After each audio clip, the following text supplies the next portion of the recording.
भगवते श्री अरविंदाय ओम आनंदमयी चैतन्यमयी सत्यमयी परमे ओम तत्सवितुः वरम रूपम ज्योतिः परस्य धीमहि यन्नः सत्येन दीपयेत्. Let us meditate on the most auspicious form of Savitri, the best form of Savitri, on the light of the Supreme, which shall illumine us with its truth. Om Sri Aurobindo Mira, open my mind, my heart, my life. Your light, your love, your power, in all things may you see the divine. A miracle of the Absolute was born, infinity put on a finite soul. All motion lived within a wandering drop, a time made body healthy, illimitable. A mighty transformation came on her, a halo of the infinity, mortal luster that had lit her face and tinted his radiance in body's house, overflowing, made the air a luminous sea.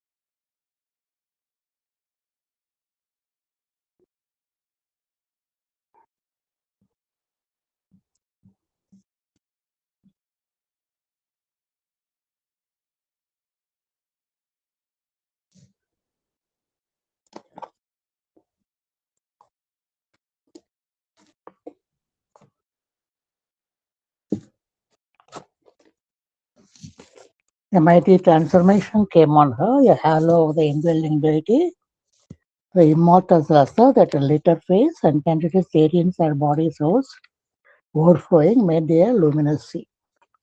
I salute you, O Mother, in gratitude intense in my life. May you radiate your presence, peerless presence. O Lord of mercy, make me worthy of thy grace. Supreme Lord, eternal truth, let us obey thee alone and act according to truth. இன்னைக்கு நாம் அத்தியாத்ம ராமாயணத்தில் அரண்ய காண்டத்தில் சங்கரர் பார்வதி தேவிக்கு விளக்கி வரும் அந்த ஆரண்ய காண்டத்தில், அந்த அத்தியாத்ம ராமாயணத்தில் 9வது சர்க்கத்திற்கு வந்திருக்கிறோம். இதுவரை நாம் 350 ஸ்லோகங்கள், இந்த 9 சர்க்கங்களில் 8 சர்க்கங்களில் பார்த்தோம். இன்னைக்கு 9வது சர்க்கத்தில் 56 ஸ்லோகங்களை பார்க்க இருக்கிறோம். பகவான் சங்கரர் ஜட்டாயுவுக்கு பகவான் மோட்சம் அளித்த போது தன்னுடைய இயல்பான தெய்வீக நிலையில் இருந்து கொண்டு அளித்தார் என்று போன சர்க்கத்தில் கூறியிருந்தார். இந்த சர்க்கத்தில் மீண்டும் சீத்தின் பிரிவினால் ஏற்பட்டு துக்கத்தை அடைந்து மனுஷாவதாரத்தின் அவஸ்தையில் இருந்து அருகில் இருந்த அந்த கானகத்தை விட்டு பர்ணசாலை இருந்த பஞ்சவட்டி கானகத்தை விட்டு வேறொரு இடத்தை நோக்கி மேலே தெற்கு திசையில் சென்றார்கள். ஏனென்றால் ஜட்டாயு அவர்களுக்கு ராவணன் தூக்கி சென்றான், ராவணன் புலஸ்தி வம்சத்தியவன், தென் திசையில் சென்றான் என்று 3 விஷயங்களை கூறியிருந்தார். ஆகையால் தென் திசையில் சென்றார்கள். அங்கே சென்ற பொழுது வழியில் ஒரு பிரம்மாண்டமான ஒரு ராட்சசன் படுத்து கிடந்தான். அவனை உற்று நோக்கும் பொழுது அவனுக்கு தலை இல்லை, முகம் இல்லை, வாய் இல்லை. இந்த தலை, முகம், வாய் எல்லாம் வயிற்றோடு வயிறாக இருந்தது. விகாரமான கோரை பற்கள், கற்பனை செய்து பார்த்து கொள்ள வேண்டும். அப்புறம் கைகள், அந்த புஜங்கள் இரண்டும் 1 யோஜனை தூரம் நீண்டதாக இருந்தது என்று பகவான் கூறுகிறார். இங்கே வால்மீகி ராமாயணத்திலும் வால்மீகி அவ்வாறே தான் சொன்னார். 9 மைல் தூரம் ஒவ்வொரு கையும். ஆகையால் இவன் சுற்றுமுற்று பார்க்காமல், எங்கே யாரு இறை என்று தேடாமல் அந்த கைகளை இழுத்து வளைத்து கழைத்ததை எடுத்து வாயில் போட்டுக்கொண்டு விழுங்கி விடுவான். அப்படி வாழ்க்கையை நடந்து வந்தான். இருவர்களையும் ராமலட்சுமணனை பிடித்துக் கொண்டு வாயில் விழுங்க தொடங்கினான்.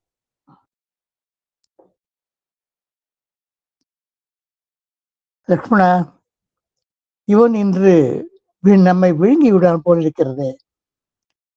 நம்முடைய கதை இப்படி முடிந்து விடுமா என்ன என்று ராமன் கலங்காமல் ஆனால் கவலையுடன் கேட்டான். அதற்கு லக்ஷ்மணன் அண்ணா, நாம் எதற்கு கவலைப்பட வேண்டும்? அவன் எதை வைத்துக் கொண்டு நம்மை பற்றினாரோ அந்த கரங்களை வெட்டி விடுவோம் என்றார். சரியான யோசனை லக்ஷ்மணா. ஒரு நிமிஷம் நான் தடுமாறி விட்டேன் என்று ராமன் ஒப்புக்கொண்டார். பிறகு அவனுடைய வலது கரத்தை தன்னுடைய வாளால் வெட்டி தள்ளினார். லக்ஷ்மணன் இடது கரத்தை வெட்டி தள்ளினார். விராதனை வதம் செய்யும் போது நாம் பார்த்தோம், ராமர் பானங்களால் விராதனுடைய இரு கைகளை வெட்டினார் என்றும், அதே மேலும் பானங்களை தொடுத்து அவன் பாதங்களை கால்களை வெட்டினார் என்றும் பார்த்தோம். இங்கே அவனால் பிடிக்கப்பட்டவர்களாக இருந்ததால் இந்த புஜங்களை வெட்ட வேண்டியிருந்தது. ராமன் வலது கையும் லக்ஷ்மணன் இடது கையும் வெட்டினார்கள். அப்பொழுது வெட்ட உடனே அந்த ராட்சசன் ஆச்சரியப்பட்டான். அவனுக்கு அறிந்து கொண்டான், இது என்னுடைய அசுர ஜென்மம் முடிய போகிறது, என்னுடைய கெட்ட காலம் முடிந்து விட்டது என்று அவன் அறிந்து கொண்டான். அறிந்து கொண்டு ராமனை பார்த்து,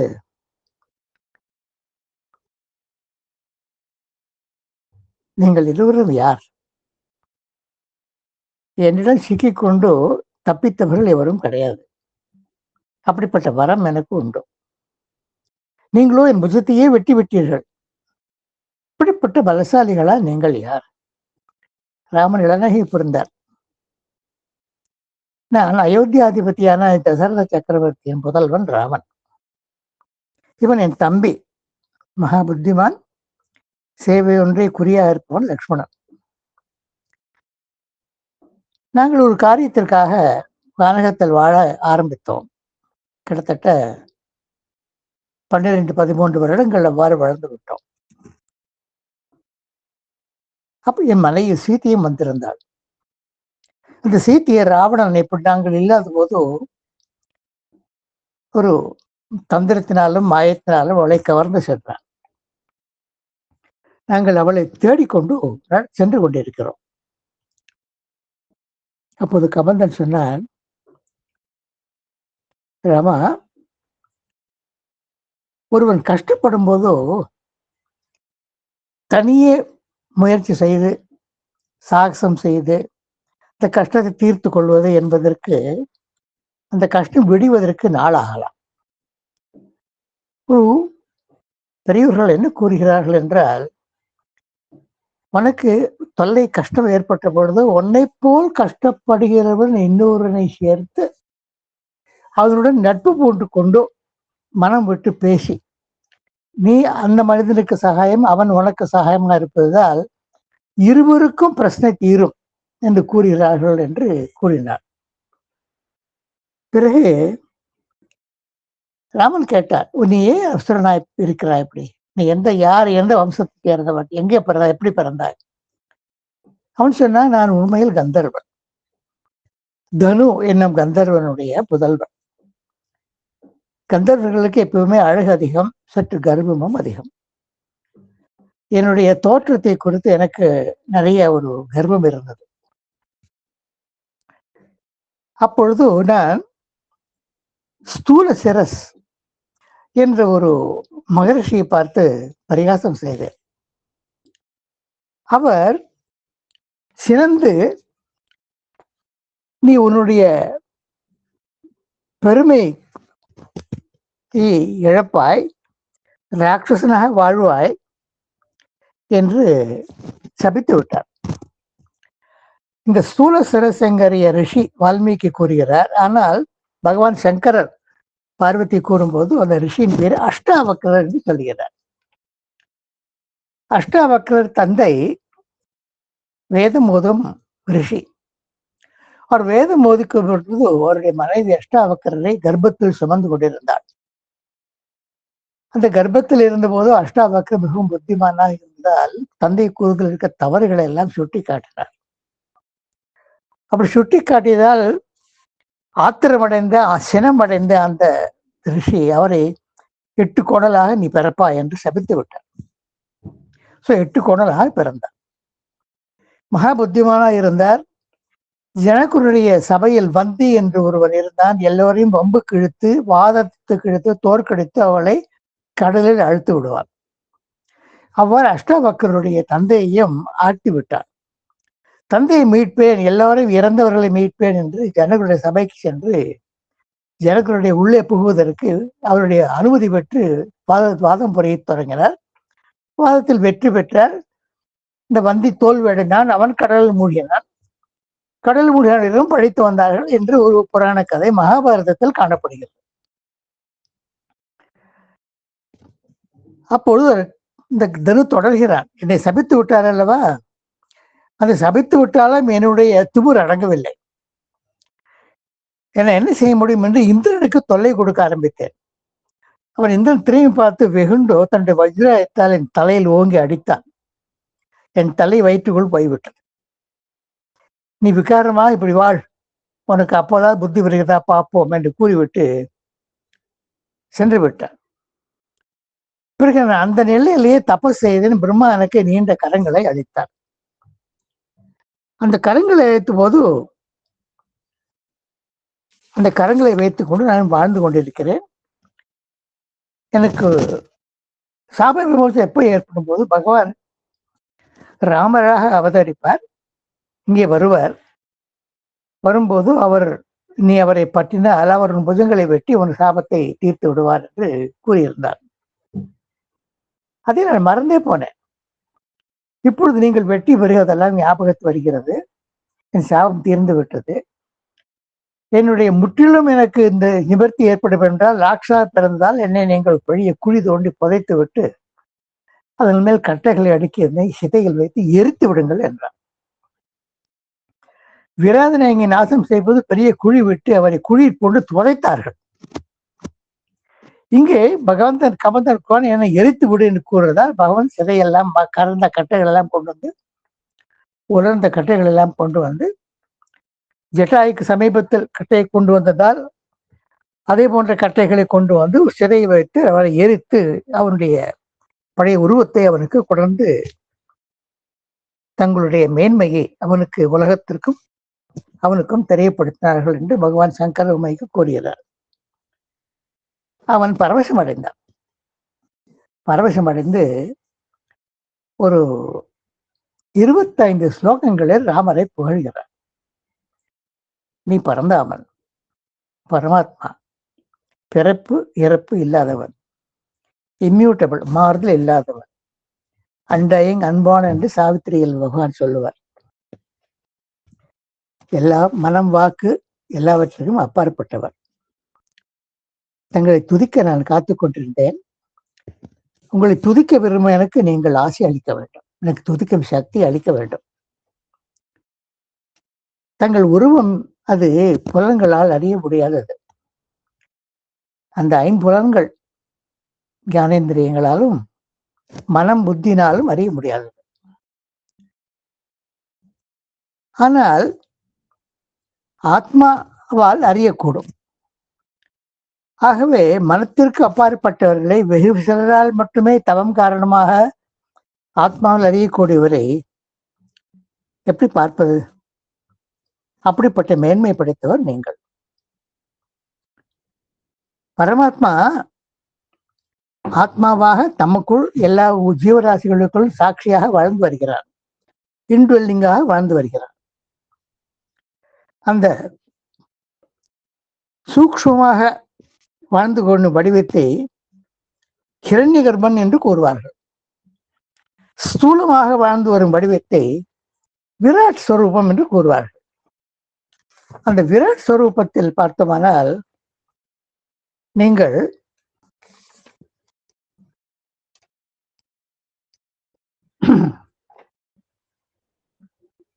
பஞ்சபூதங்கள், மகத் அகங்காரம், அந்த 5 7 தாங்கும் விராட் ஸ்வரூபம்.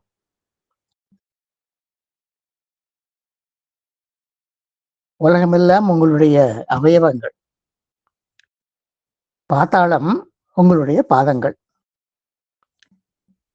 மகாதலம் உங்களுடைய குதிங்கால். ரசாதலம் கணுக்கால். தலாதலம் முழங்கால். சுத்தலம் இடுப்பு.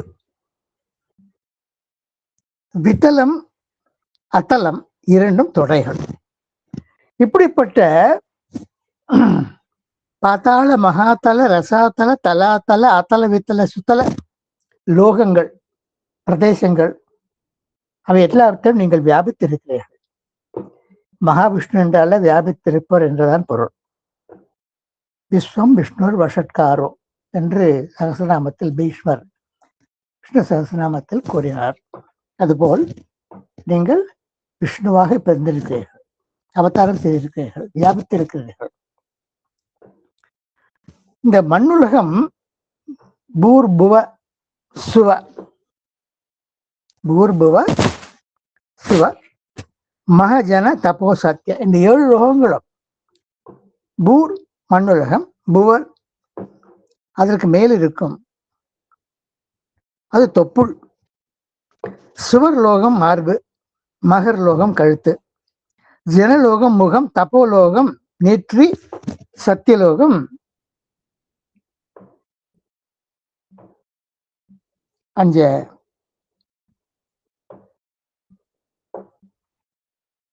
ஏழாவது சத்தியலோகம், சகசார தளம், அது தளம் என்று அவர்களை புகழ்ந்தார்.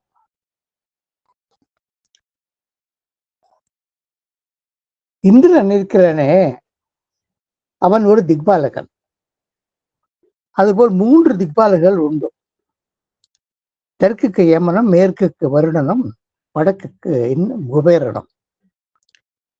உங்களுடைய 4 தோள்கள், 4 தோள்கள், சதுர்புஜம் அல்லவா, 4 புஜங்கள், 4 தோள்கள், அந்த ஒரு திக்பாலகர்கள். திசைகள், திசைகள் 2 செவிகள். அஸ்வினி தேவதை நாசி, அக்னிதான் முகம். சூரியன் நேத்திரம், சந்திரன் மனம், கண் புருவங்கள், புத்தி தான் பிரகஸ்பதி. ருத்ரர் தான் அகங்காரம், வேதம் தான் உங்களுடைய பேச்சு. பற்கள் அந்த மோலார், அந்த 4ம் மேல் 2 கீழ் 2 4ம் தான் யமன். பல் வரிசை இருக்கிறதே, அதான் நட்சத்திரங்கள். பிரபு, உங்களுடைய புன்சிரிப்பு தான் உலகத்தில் எல்லாரும் மாயைகளை ஆழ்த்துகிறது. அந்த மாயைகள் நான் வீழ்ந்து விடாதபடி நீங்கள் தான் என்னை காக்க வேண்டும். பார்வைதான், பார்வையின் மூலம் நீங்கள் உலகத்தை படைக்கிறீர்கள், எல்லாவற்றையும் உண்டாக்குகிறீர்கள். எல்லாரும் படைப்பது பிரம்மா என்றாலும் அந்த படைக்கும் சக்தி இந்த பார்வையினால் பிரம்மாவுக்கு ஏற்பட்டு அதனால் அவர் படைக்கிறார். உங்கள் முன்புறம் தர்மம், பின்புறம்னா அதர்மம். நீங்க கண் சுவட்டுகிறீர்களே, அதனால் இரவு பகல் ஏற்படுகிறது. 7 கடல்கள் உங்களுடைய உதரமாகும். பிரளய காலத்தில் அந்த உதரத்தில் 7 கடல்கள் விஸ்தாரமாக உயர்ந்ததில் எல்லா தீவிராசிகளையும் அடக்கி கொண்டு காத்தீர்கள். அவர்களுக்கு பிறகு அடுத்த ஜென்மத்தை அளித்தீர்கள். நதி, எத்தனை நதிகள் உண்டோ அவையெல்லாம் நாடி. மரம் செடி கொடி இருக்கின்றனவே உலகத்தில், அவைதான் ரோமங்கள். மழை பெய்கிறதே, அதான் உங்களுடைய வீரிய சக்தி. ஞானம்தான் மகிமை. ஸ்தூலமாமை ஒன்றாக இயங்கி அது இயங்கும் போது அது முரவாட் ஸ்வரூபமாக மகத் அகங்காரம் பஞ்சபூதங்களாக செயல்படுகிறது. அந்த ஸ்வரூபத்தை நான் சதா தியானிப்பேனாக நீங்கள் அருள வேண்டும். சத்தியம் என்னவென்றால் அவன் சொல்கிறான், அதை அவன் சொன்னதை பார்வதிக்கு பகவான் சங்கரர் கூறுகிறார். கபந்தன் கூறுகிறான், சங்கரர் அவர் சர்வஜர். சாக்ஷாத் பார்வத்தியா சக, பார்வதியின் கூடம் சதா உங்களுடைய இப்படி வர்ணிக்கப்பட்ட ரூபத்தை அத்தல சுத்தல வித்தல பார்த்தால இந்த ஒரு பூ பூம் பூவர் சுவர் மகர் ஜனசர் லோகங்கள் எல்லாம், இந்திரன் எங்கே, திசைகள் எங்கே, தர்மம் எங்கே, எல்லாம் ஸ்மரிக்கிறார். அதை தியானித்துக் கொண்டு சுகமாக இருக்கிறார். அப்படிப்பட்ட தியானம் ராமா என்கிற மந்திரம், அது தாரக மந்திரம். அந்த தாரக மந்திரத்தில் காசியை அடைந்து அங்கே உயிரை விடுவர்களுக்கு அவர் உபதேசிக்கிறார். முமுர்ஷானாம் காசியாம் பிரம்மவாச்சகம், அந்த பிரம்ம சத்தியத்தை அவர் உபதேசிக்கிறார். ஆகையால் அவர்கள் அனைவரும் தமது பூர்வ ஜென்ம வாசனையை, பூர்வ ஜென்ம பாபங்களை எல்லாம் கழித்துவிட்டு மோட்சத்தை அடைகிறார்கள். நீங்களே இனிமேல் கூறப் போகிறீர்கள், விவேஷ்ணு ஒன்னங்களை சந்திப்பான், அவனுக்கு சம்சாரம் சாகரம் துக்கம். மாம் தியாத்வா மோட்சச, நீ என்னையே தியானித்துக் கொண்டு விவேஷ்ணா, உனக்கு இந்த சம்சார சாகர துக்கம் உனக்கு உன்னை தீண்டாது என்று அவனுக்கு நீங்கள் உபதேசம் செய்ய போகிறீர்கள். ராமபத்ரா, பரபிரம்மனே, பரமாத்மாவே, மூட ஜனங்களால் உங்களை உண்மையை அறிய மாட்டாதிருக்கும் ஸ்வரூபனே, ஜானகி மல்லாளனே, உங்களுக்கு நமஸ்காரம். சிவத்திரையின் மைந்தனால் போற்றப்படுபவனே, உங்களுக்கு நமஸ்காரம். அயோத்தியின் அதிபதிக்கு புத்தராக பிறந்தவனே, உங்களுக்கு நமஸ்காரம்.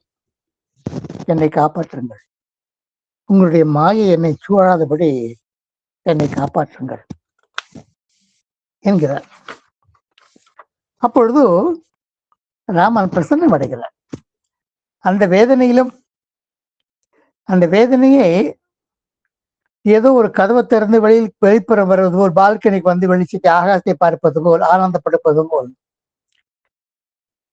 தன்னுடைய வாழ்வுக்கு வெளியே வந்து இது நிலை, இது அவசியம், சீதையை நிழலாக இருக்கிறாள், ராவனிடம் இருக்கிறாள், உண்மையான சீதை அக்னியில் இருக்கிறாள், இதெல்லாம் அவனை வதம் செய்வதற்கெல்லாம் உபாயங்கள் என்று தன்னை தேற்றிக்கொண்டு அவனுக்கு ஆசி அளிக்கிறார் கபந்தனுக்கு. கபந்தா, உன்னுடைய துதி என்னை மகிழ்வித்தது, அதன் காரணமாக மேலும் நான் உன்னை தீண்டியதால் ஏற்பட்ட பயனாக நீ மோட்சம் போவாய், வைகுண்டத்தில் வாழ்வாய். இந்த ஒன்னால் சொல்லப்பட்டது இருக்கிறது, அது ஆகமத்தில், வேத ஆகமங்களில் கூறிய சத்தியம். அந்த துதி யார் இவன் பக்தியுடன் வாசிக்கிறானோ, அல்லது பக்தியுடன் எழுதுகிறானோ, அல்லது பக்தியுடன் சொல்கிறானோ, ஜபம் செய்கிறானோ, அவன் இந்த அஞ்ஞானம் இருந்த சம்சாரத்தில் வாழ்ந்தாலும் ஒரு பிரம்ம ரிஷிக்கு சமான ஞானத்துடன் வாழ்வான். பிறகு காலப்போக்கில் அவன் உலகில் வாழ வேண்டிய காலம் முடிந்த பிறகு என்னை வந்து அடைவான். பிரம்ம ரிஷிகளுக்கெல்லாம் ஒரு ஜென்ம வாசனை கழிப்பதற்காக இந்த உலகத்தில் வாழ்வதில்லை. அஞ்ஞானத்தில் வாழ்வதை கரையேற்றுவதற்காக அவர்கள் என்னால் தன்னால் இயங்குவதை செய்வதற்காக வாழ்கிறார்கள். இப்படித்தான் வசிஷ்டர், அகஸ்தர், அத்ரி போன்ற முனிவர்கள் செய்கிறார்கள்.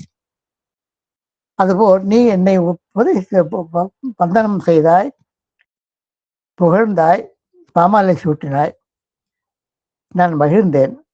நீ இந்த சாபம் நீங்கி ஆனந்தமாக இரு, மீண்டும் பழைய தவறை செய்த போல் செய்யாதே. ஒரு தவறை செய்ததற்கு மன்னிப்பு கிடைக்கலாம், அதே தவறை மீண்டும் செய்தால் அது மன்னிப்பு கிடைப்பதற்கு பல யுகங்கள் ஆகலாம். நாங்கள் அந்த தவறை செய்யாது என்றார். இந்த ஒரு ஆச்சரியமான இந்த பகுதிக்கு, இந்த 9ஆம் சர்க்கத்திற்கு அதோடு அந்த அந்த சர்க்கத்தினுடைய கருத்தை நினைவூட்டும் வகையில் சில சாவித்திரிவைகள் தென்படுகின்றன. அவை 680 பக்கத்தில் காணப்படுகின்றன. 680 பக்கம்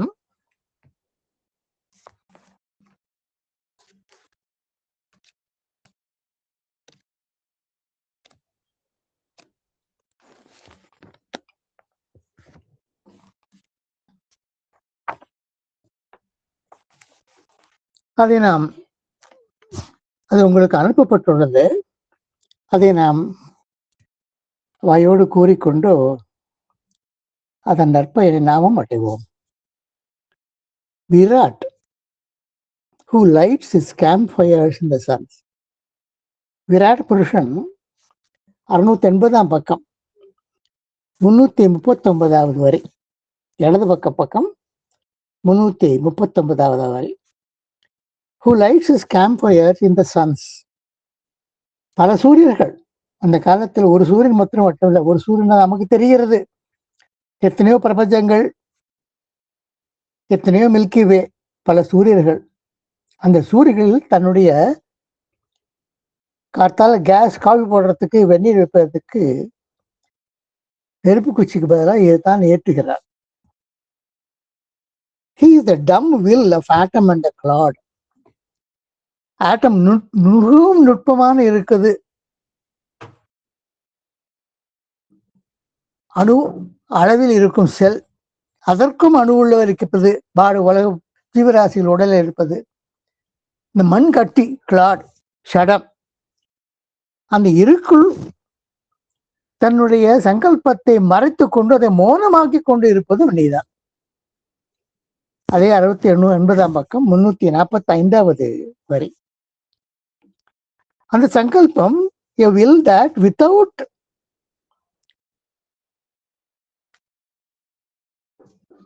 அது என்ன செய்யும்? Without sense or motive acts, ஒரு புலன்களால் வழிநடத்தப்படாமல் ஒரு குறிப்பிட்ட நோக்கத்திற்காக மனிதன் செயல்படுகிறான். அதுபோல் இல்லாமல் இறைவனுக்கும் சங்கல்பம் உண்டு, அவனுக்கும் மண்ணுலகத்திற்கும் நோக்கம் உண்டு. ஆனால் அந்த நோக்கத்தின் வழியே அவன் செயல்பட வேண்டிய நிர்பந்தம் அவனுக்கு கிடையாது. ஏனென்றால் நோக்கத்தை என்பதை உண்டாக்கியவன், சங்கல்பம் என்பதை உண்டாக்கியவன். ஆகையால் அதை மாற்றி தளர்த்தி அவன் என்ன வேண்டுமானாலும் செய்யலாம், தன்னுடைய நோக்கத்தை நிறைவேற்றிக் கொள்ள. A will that without sense or motive acts. அவனுடைய ஞானம் இருக்கிறதே, பகவான் சங்கரரை அவன் ஞானம் ஞானி என்று வர்ணித்தான். சங்கரரை பார்த்து அவன் சொன்ன பொழுது, he is சர்வஜ்ஞா சங்கரா என்றார். சர்வஜ்ஞன், சங்கரருக்கு எப்போது சர்வஜ்ஞன் என்று பெயர் உண்டு. அந்த சர்வஜ்ஞன் சங்கரன் இருக்கிறாரு. அதுபோல் intelligence needing not to think or plan. யோசனை செய்ய வேண்டாம், திட்டமிட வேண்டாம். நீ நினைச்சா அது நடந்துவிடும். ஸ்மரண மாத்திரன்னு சிருஷ்டி பவதி, சிருஷ்டி ஏற்பட்டு விடுகிறது. The world creates itself invincible. இந்த உலகம் இருக்கிறதே தன்னை அழிவில்லாத உலகமாக தன்னை உண்டாக்கப்படுகிறது.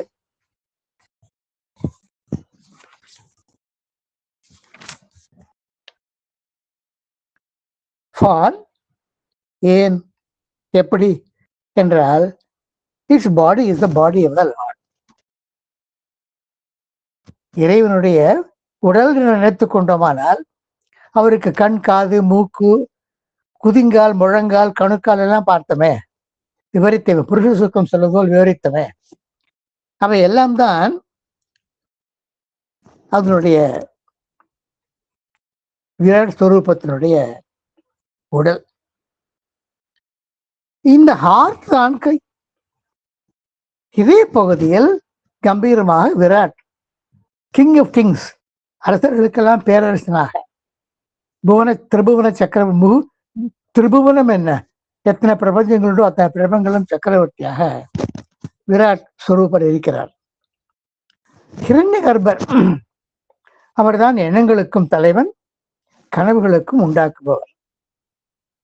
அந்த மனித வாழ்க்கை எண்ணங்களை ஏற்படுத்தி கனவுகளை ஏற்படுத்தி ஓட்டி செல்கிறார். அவர்தான் இரண்டை கர்ப்பர். அது 281 அடுத்த பக்கம் 356வது வரி. இந்த ஒவ்வொரு வரிக்கு நம்பர் கொடுக்கும்போது அதில் பார்த்தீர்களானால் ஒரு 3 டிஜிட் நம்பர், 5 டிஜிட் நம்பர் இருக்கும்.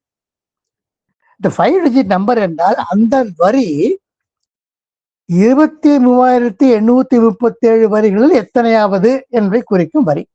The 5 digit represents the number amidst 23,837.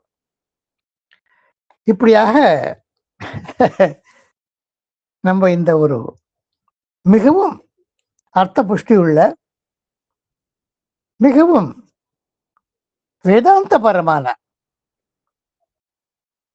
கபந்தனுடைய ஸ்துதியை, அதுவும் ஓரளவில் வேத சுயத்தங்கள் சொல்லிட்டு தான் அவனும் கூறினான். அதை நாம் தெரிந்து கொண்டோம்.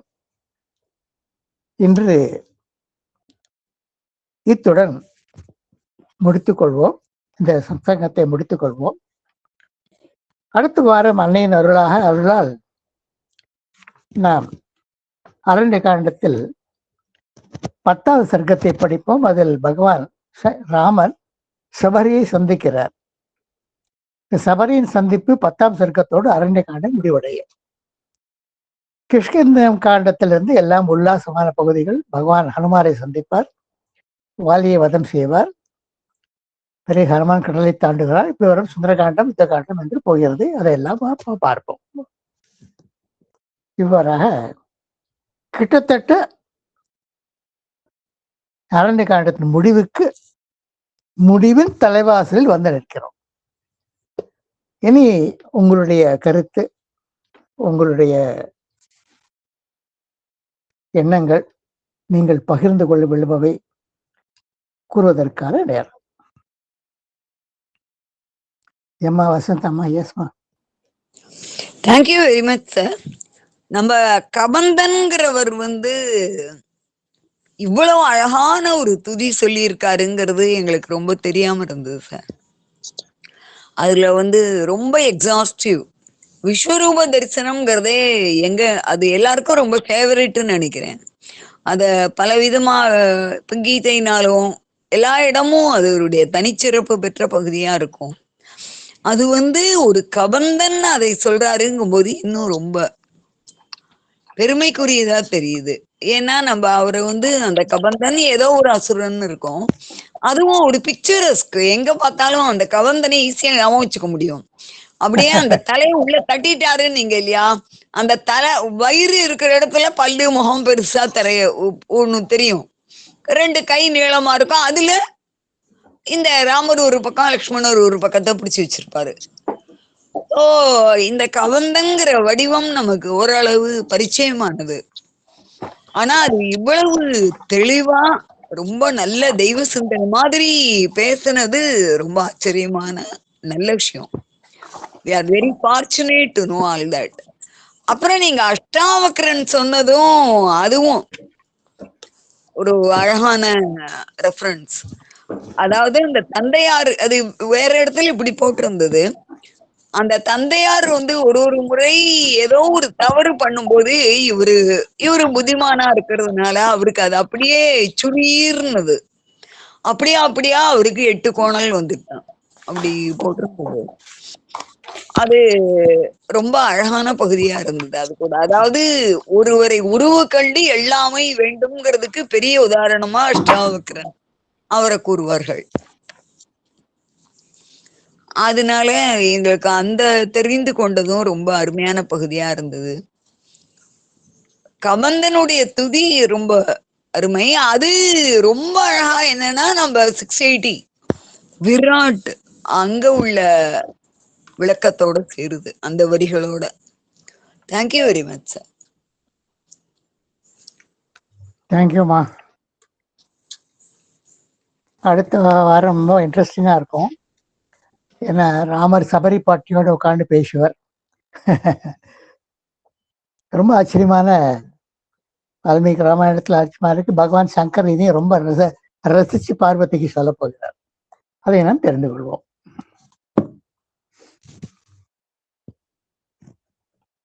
அங்கஜம்மா சொல்லுங்க. நமஸ்காரம் சார். அம்மா, மூணு மூணு விஷயம் எனக்கு கேட்கணுங்க. ஒண்ணு வந்து இந்த கபந்தனோட அப்பா தான் வந்து அஷ்டவக்ர ரிஷி இல்லையா? அவர் தான் இல்ல, கபந்தன் அஷ்டாவக்ரர் ஒரு ரிஷி இருந்தார். அவருடைய அப்பா வேற. அவர் வந்து அஷ்டாவக்ரரை பெற்ற பிறகு அஷ்டாவக்ரர் வளர்ந்து அவரும் முனிவராக வாழ்ந்து வந்த காலத்தில் கபந்தன் அவரை பார்த்து எள்ளி நகையாடினார். கபந்தன் இஸ் நாட் அஷ்டாவக்ராஸ் புத்திரர் or he is not Ashtavakra's brother. No, இல்ல. அஷ்டாவக்ரத்தினுடைய சாபத்துக்கு உள்ளானவர். ஆமா, அவன் கபந்தன் கந்தர்வன். நம்ம தேவ கந்தர்வ கிண்ணற யக்ஷ ராட்சசன் சொல்ற மாதிரியோ அது மாதிரி கந்தர்வர்கள் பாட்டு, இசை, அழகுள்ள பெண்களோட காலத்தை கழிப்பது இதெல்லாம் அவர்களுக்கு ரொம்ப விருப்பமான விஷயம். கோபம் அதிகம், காமமும் அதிகம். கவர்னர் வந்து அவ்வளவு புத்திசாலித்தனமா ராமனோட அப்புறம் புகழ்ந்து எல்லாம் பேசியிருக்காரு.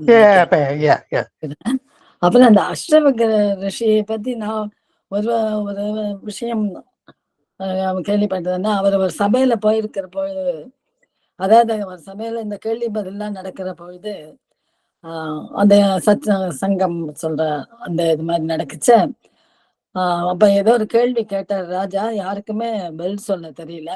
அப்ப இந்த அஷ்டவக்ர ரிஷி அங்க போய் நின்ன பொழுது எல்லாருமே ரொம்ப இதே மாதிரி எள்ளி நகையாடி ரொம்ப கிண்டலா, இவரா என்ன சொல்ல போறாரு, இவர் பார்த்தாலே இவ்வளவு சாதாரணமா அஷ்டகோணம் நிக்கிறியேமோ, அவர் பார்க்கறதுக்கே அப்படி இருக்கார், அவர் சொல்ல போறாருன்னு அவர் வந்து கரெக்டா அந்த அரசனுக்கு கரெக்டான பதில சொன்னாராம். அப்புறம் எல்லாரும் ரொம்ப ஸ்டன் ஆகி அப்புறம் மன்னிப்பு கேட்டுனா அப்படின்ட்டு சொல்வா. கடைசி வரலாம் அவர் அஷ்டவக்ர மாதிரி தான் அப்படியேதான் இருந்தாருன்ட்டு சொல்வா. ஆனா ரொம்ப புத்திசாலியான ஒரு விஷயம் அப்படின்னு அதே மாதிரி ஒரு விஷயம். இப்ப அதான் எனக்கு வந்து கபந்தன் அவ்வளவு புத்திசாலித்தனமா அவர் ஸ்ரீராமரை வர்ணிச்சது எனக்கு வந்து இருந்தது. அப்புறம் இன்னொன்னு என்னன்னா, கிரண்ய கற்பம் சொன்ன இல்லையா ஒரு இடத்துல, அது வந்து நான் எனக்கு ஏதோ படிச்சதோ கேள்விப்பட்டதோ, பகவான் வந்து மகாவிஷ்ணு பார்க்கடல்ல அவர் எல்லாரையும் படைக்கும் பொழுது ஒரு தடவை இரண்டை கற்பமா படைச்சுட்டாராம். அத பிரம்மாட்ட கொடுத்து, நீ இதுல இருந்து உன் சாமர்த்தியத்தை பார்த்துக்கோ அப்படின்ட்டு கொடுத்துட்டாங்க. அதுல இருந்து அவர் வந்து அவ்வளவு கோடிக்கணக்கான பிரஜைகளை உருவாக்கினாராம் அந்த கிரண்யத்துல இருந்துன்னு. அது ஒரு கரெக்டான தானா? எனக்கு அது கொஞ்சம் உங்களை கேட்டு தெரிஞ்சுக்கலாம்னு நினைச்சேன். 2 விஷயம் சொன்னேன். ஒண்ணு அஷ்டாவக்ரர் சபை, ஜனகர் சபையில வந்து பதில் சொன்னது, எல்லாரும் சொல்ல முடியாது இருந்த போது பதில் சொன்னது. 2வது இந்த ஒரு ஹிரண்ய கர்ப்பம். ஹிரண்ய கர்ப்பம் வந்து பகவான் வந்து தங்க நிறமாக எக் மாதிரி இருந்தது வார்த்தையை கொடுத்துட்டு அதை வந்து பிரம்மாவுக்கு கொடுத்து you carry on with the help of this சிருஷ்டி ஆக்ஷன் சொன்னதாக புராணங்கள் சொல்றது. அந்த அஷ்டாவக்ரருடைய கதை எப்படின்னாக்கா, அஷ்டாவக்ரர் நீங்க சொன்ன விவரம் எல்லாம் யாக்கியவல்யருக்கு பொருந்தும். எல்லாரும் வந்து கேள்வி கேட்டு பதில் சொல்லாத போது அவர் சொன்னார், ஜனகர் சொன்னார், இந்த கேள்விக்கு பதில் சொன்னாக்கா எங்கிட்ட எவ்வளவு பசுக்கள் இருக்கோ அதெல்லாம் அவளுக்கு சொந்தம் அப்படின்னு சொன்னாராம். இப்ப எல்லாரும் பதில் சொல்ல முடியல. பசுமாடு அங்கேயே இருக்கு, தொழுவத்திலே இருக்கு. யாக்கியவல்யர் வந்துட்டு சசிஷர்களை கூட்டு வந்து அந்த தொழுவத்துல இருக்கிற பசுக்கள் எல்லாம் தன்னுடைய ஆசிரமத்துக்கு ஓட்டிண்டு போக ஆரம்பிச்சாராம். எல்லாரும் வந்து எழுந்து வந்து கட்சியை வரைந்து கட்டு பூணூர்லாம் அடுத்து வச்சு சரிப்படுத்திட்டு, என்ன இப்படி பண்றாரு, கேள்விக்கு பதில் நீங்க ஓட்டும் போறீங்க, எல்லா கேள்விக்கும் பதில் அப்போ கேட்கவும் உட்காந்து அமைதியா கேளுங்க சொல்றது பதில் சொன்னார். அப்படி ஒரு கதையும் உண்டு. ரொம்ப சந்தோஷம். 3வது கதை வந்து அந்த அஷ்டாவக்ரருக்கு வந்து எல்லாரும் வந்தின்னு ஒருத்தர் இருந்தார். அவரை தோற்கடிச்சு அவர் எல்லாரையும் தோற்கடிச்சு கர்வத்தினால கடல்ல தள்ளிடுவார். அஷ்டாவக்கர் போய் அவரை தோற்கடிச்சு ஒண்ணுன்னா என்ன அர்த்தம்னு கேட்பார் அஷ்டாவக்கர். அவர் பதில் சொல்லுவார்.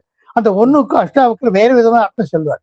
2ன்னு என்னன்னு கேட்பார், 3ன்னு என்னன்னு கேட்பதோ 16 வரைக்கும் போறது. இதெல்லாம் அது மகாபாரதத்துல இருக்கிற காலப்படும் கதைகள். அப்புறம் இது கூட வந்து ராமாயணம் ஆத்மீக ராமாயணம் சொல்றதுனால எனக்கு சங்கரர் பார்வதிக்கு சொல்றதுனால எனக்கு இதுல என்ன ஒரு இது வருதுன்னா இருக்கு. அதுக்கும் சம்பந்தமா இல்ல அடுத்த வாரம் நீங்க சொல்ல போறதுல வர போறதான்னு தெரியல. இந்த ஸ்ரீராம ராமயத்தை வந்து அது பார்வதி கைனோபாயான்னு கேட்டு ஈஸ்வர வாசன் வருது இல்லையா, அது வந்து அது இதுலதான் வருதா, இந்த இதுலதான் வருதா? ஆனா அது விஷ்ணு சகஸ்ரநாமம். அதே விஷ்ணு சகஸ்ரநாமம் பீஷ்மருடைய உபதேசம். அப்ப வருது. பீஷ்மருக்கு தர்ம உபதேசத்துல 2 பருவத்துல சொல்றார். சாந்தி பருவம், அனுசாசன பருவத்துல. அந்த 2வது அனுசாசன பருவத்து முடிவுல அவர் உயிர் பிரிந்து போற சமயத்துல பகவான் நாமாவெல்லாம் சொல்லி, இங்க உன் பக்கத்துல நிக்கிறானே கிருஷ்ணன், அவன் தான் பரம நாராயணன், அவனுடைய நாமங்கள் கணக்கில்லாதவை, 1000 நாமங்கள் சொல்றேன்னு கேளு. கிம் ஜபன் முச்சதே ஜந்தும் ஜென்ம சம்சார பந்தனா அப்படின்னு யுதிஷ்டர் கேட்கிறார். எந்த பெயரை சொன்னால் ஜென்ம சம்சார பந்தனங்கள்லாம் தீர்ந்து போய் கேட்கிறார். அப்போ வந்து விஷ்ணு ஷட்கார பூத பவ்ய பகவத் பிரபு அப்படி ஆரம்பிச்சு இந்த 1000 நாமங்களை பீஷ்மர் சொல்றார். அப்ப சொல்ற பொழுது நிறைய தேவர்கள் இருக்கா, பகவான் பரமேஸ்வரனும் பார்வதியும் அங்க இருக்கா. அவர் சொல்லி முடிச்ச அப்புறம் பார்வதி வந்து முள்ள சின்ன குரல்ல பகவான் சங்கரரை கேட்கிறார். 1000 நாம பவிஷ்ய சொல்லிட்டார், மகா கியானி. இதெல்லாம் ஞாபகத்தை வச்சு சொல்றதுக்கு மனுஷ ஜென்மத்தை எடுத்த என்னுடைய குழந்தைகளுக்கு எங்கே ஞானம், எங்கே நேரம் என்று கேட்டான். கேன உபாய லகுனா விஷ்ணோர் நாம சகசரகம் பட்டித்தே பண்டித்தேர் நித்தியம் ஸ்ரோத்தம் இச்சாமி. எந்த சுலபமான உபாயத்தினால் என்னுடைய குழந்தைகள், ரொம்ப ஞானம் இல்லாத குழந்தைகள் இந்த 1000 நாமம் சொல்லக்கூடும் என்று கேட்டபோது பகவான் சொன்னார், பார்வதி இதெல்லாம் 1000 நாமத்தை சொல்ல வேண்டாம், ஒரு நாமம் சொல்ல போறோம். ஸ்ரீராம ராம ராமேதி ரவை ராமே மனோரமே சகசிரநாம தத்துல்யம், அது சமவம் அப்படின்னு சொன்னார். அது மகாபாரதத்துல வந்த கதை. அது மகாபாரதத்துல ரொம்ப சந்தோஷம். அது வந்து இதுக்கும் இந்த ஒரு அத்தியாத்ம ராமாயணத்துக்கும் சம்பந்தம் இல்லை. பரமசிவனுங்க வந்தாரு தவிர பரமசிவன் இங்க இருக்கா, அதுக்கு இதுக்கு சம்பந்தம் இல்லை. சந்தோஷம், ரொம்ப சந்தோஷம். கிளியரா இருக்கு. தேங்க்யூ, நன்றி சார், நன்றி. ராதாராணிமா. நமஸ்காரம் சார். ரொம்ப அற்புதமா இருந்தது. இந்த கந்தர்வனுடைய அவனுடைய அறிவை நினைக்கும் போது ரொம்ப ஆச்சரியமா இருக்கு. எவ்வளவு அழகா சொல்லிண்டே வராரு. அப்புறம் நீங்க வந்து இந்த இது சொல்வேல ஒரு பிரேயர்ல, in all things may see the divine, அததான் அப்படியே சொல்லிட்டு வரானோன்னு இருந்தது. மரம் செடிகள்லாம் உங்க ரோமம், நட்சத்திரம் எல்லாம் உங்க பற்கள், ரொம்ப அழகா இருந்தது சார். உங்கள் புன்சிரிப்பு அனைவரையும் மயக்கும் மாயைன்னு சொல்லிட்டு கடைசி இதுல வந்து உங்களுடைய மாயை என்னை சூழாதபடி காப்பாற்றுங்கள் அப்படியும் ஒரு வரிய சொல்றாரு. அது ரொம்ப ஆச்சரியம். அப்புறம் பார்வதியும் சிவனும் எப்படி ஸ்ரீராமரை துதிக்கிறா, அவ மனசுல அவரை எப்படி வச்சுட்டு இருக்கா அப்படிங்கிற அந்த பார்ட்டும் ரொம்ப அழகு. நீங்க தேங்க்ஸ், நீங்க இதை எங்களுக்கு கொடுத்ததுக்கு. படிச்சு நல்லா ரசிக்க முடிஞ்சது. இன்னொரு ஆச்சரியம், 680 பேஜை வந்து நீங்க இதுல கனெக்ட் பண்ணது சார், சாவித்திரியோட. அது வந்து நீங்க சொன்னதுன்னா அந்த விதத்துல என்னால அந்த பேஜை பார்க்க தெரிஞ்சது. ரொம்ப நன்றி. நான் அந்த இன்னொருக்கா அந்த பேஜை நன்னா படிச்சு பார்க்கணும்னு இப்ப நினைச்சிருக்கேன். தேங்க்யூ சோ மச் சார், ரொம்ப அருமை. ஒரே ரிக்வெஸ்ட் சார், இப்ப நீங்க சிரஸ்ல இருந்து பாதம் வரையிலும் சொன்ன இல்லையா, அத வந்து கொஞ்சம் இதுல போஸ்ட் பண்ணணும்னாக்கா நல்லா இருக்குமான்னு தெரிஞ்சு. இப்ப நான் வண்டி கேட்கறத விட அது வந்திருக்கேம்மா. இந்த கபந்த ஸ்துதி ஃபுல்லா கொடுத்திருக்காரு சார். ஓகே, நான் மறுபடியும் படிச்சு பாக்குறேன். நான் இப்பதான் ஓகே, நான் படிச்சுக்கிறேன். தேங்க்யூ. இல்ல, அங்க பங்கஜம்மாவுக்கு ஆல் திஸ் டைம் நைட்டா இருந்தது, இப்பதானே மார்னிங், அதனால இனிமே பாப்பான். கிளாஸ் ஆரம்பிச்சுதான் படிப்பேன். இன்னைக்கு நான் அதுவே எனக்கு கிளாஸ்க்கே கரெக்டா வந்துட்டேன், அதனால அதை ஒரு பார்த்து ஒரு ஷார்ட்டா சொல்லிடுறேன். பாத்தாளம் என்பது பகவானுடைய பாதம், மகாதலம் என்பது குதிங்கால், ரசாதலம் என்பது கணுக்கால், தலாத்தலம் என்பது முழங்கால், அத்தலம் சுத்தலம், அத்தலம் என்பது இடுப்பு, உத்தலம் அத்தலம், சுத்தலம் என்பது இடுப்பு, அத்தலம்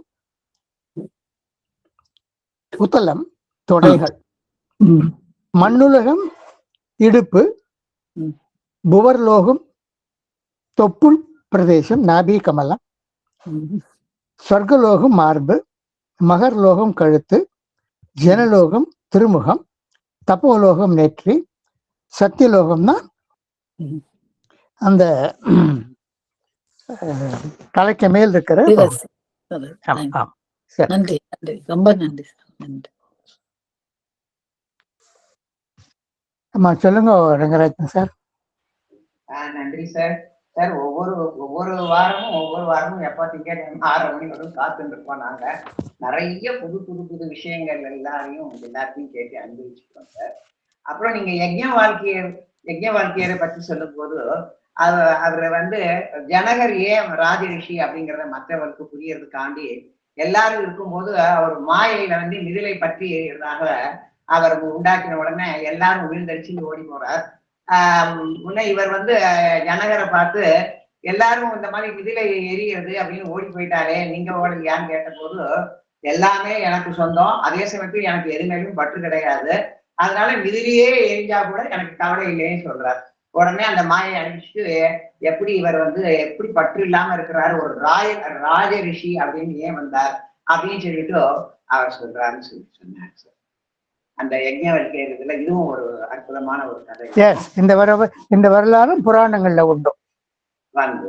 அதனாலதான் அன்னை எல்லாவற்றையும் இழந்து எல்லாவற்றையும் பெறு அப்படின்னு சொல்லிட்டு ஒரு அற்புதமான மதரோட ஒரு கொட்டேஷன் கூட ரொம்ப நல்லா இருக்கு. எல்லாவற்றையும் இழந்து எல்லாவற்றையும் பெறு. Thank you sir. Thank you.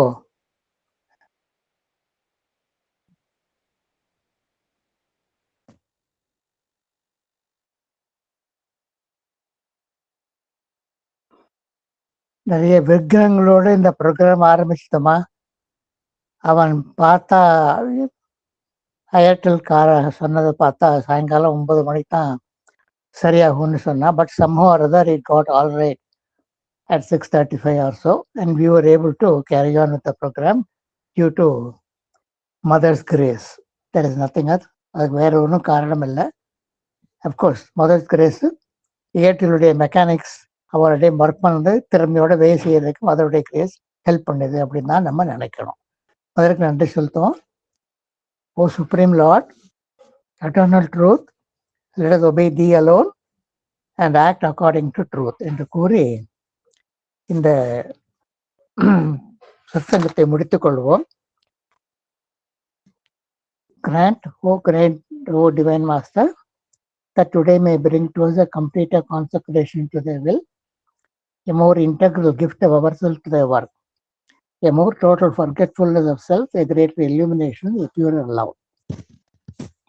Grant that in a moment, communing growing ever deeper, more constant and entire, we may be united always more and more closely to thee and become thy servitors worthy of thee. Remove from us all egoism, root out all petty vanity, greed and obscurity. May we be all ablaze with thy divine love, make us thy torches in the world. ஓ ஈசனே குருநாதனே, இந்த திருநாள் உன் திருவுள்ளத்தில் இருப்பது நீ கொண்டது நிறைவேற வேண்டும் என்பதற்காக எங்களை மேலும் முழுமையாக அர்ப்பணித்துக் கொள்வதையை உமது திருப்பணிக்கென எமையும் எமது அனைத்தையும் பரிசிலாக ஓய்கிற சமர்ப்பியத்தை எமது தனித்தன்மையும் அதன் பல்வேறு பகுதிகளுடன் அடியோடு மறந்து விடுவதை, தெளிவான ஞானத்தை சுமந்து வரும் பேரொளி எமக்குள் புகுந்து எம்மை ஒளிர வைப்பதை, எமது இதயத்தில் எல்லோரையும் எல்லாவற்றையும் அரவணைக்கும் தூய் அன்பு நிலை கொள்வதை கொணர்ந்து அளிக்க கடவுதல் அருள்.